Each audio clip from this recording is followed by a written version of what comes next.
Hello my friends, how are you? Once you know the basic components of the interface, the first thing you should study when learning about a 3D software is the navigation controls of the three-dimensional environment. And the main navigation controls of the 3D environment are zoom, pan, and orbit. There are many ways to use these commands, but we will get right to the two most accessible and important, which are the 3D view navigation icons located here in the upper right corner of the 3D view, and the shortcuts. Let's start with the zoom.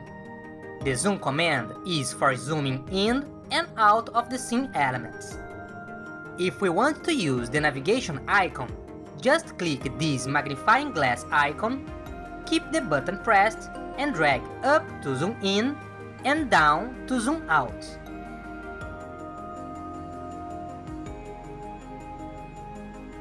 The shortcut to the zoom is the mouse scroll. Just spin forwards to zoom in and backwards to zoom out.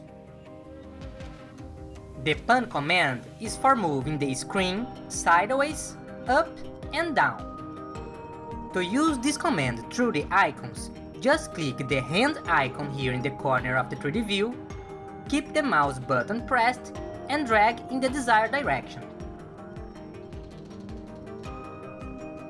And to pan using shortcuts, just hold down the Shift key and the middle mouse button and drag in the desired direction. And finally, we have the orbit command.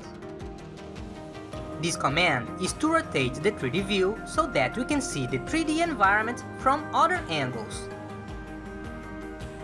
To use the orbit through the icons, just click on this colorful icon and drag.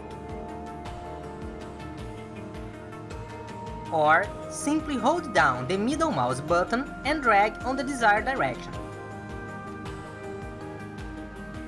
In addition to being able to rotate using this navigation icon, we can click on each of these small colored circles to position the viewpoint precisely on the axis-specific views, such as top, right, front, and so on. And now, to finish, let's take a look at this button here. This button is used to toggle the 3D view between perspective mode and orthographic mode. The orthographic mode shows the 3D environment without the natural distortion we see in the real-world environment that makes objects appear smaller as they move away from the viewer. And although this view is unnatural and may seem a bit odd, it can be quite useful in some steps of the work.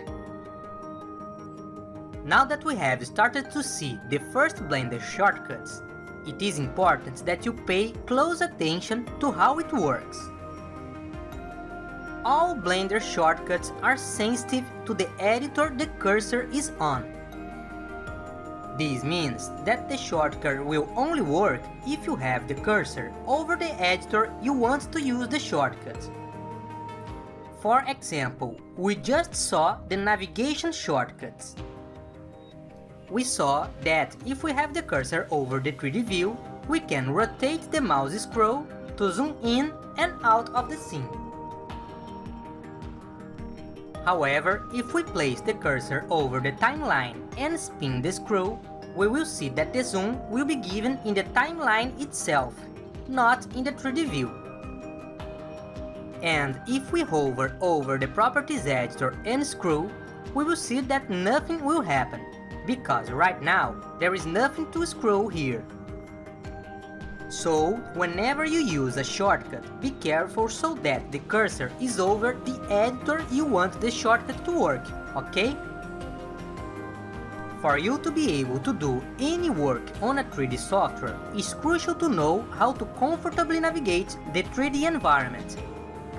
So make sure you memorize these shortcuts. And in the next lesson, we will see how to select and transform the object of the scene.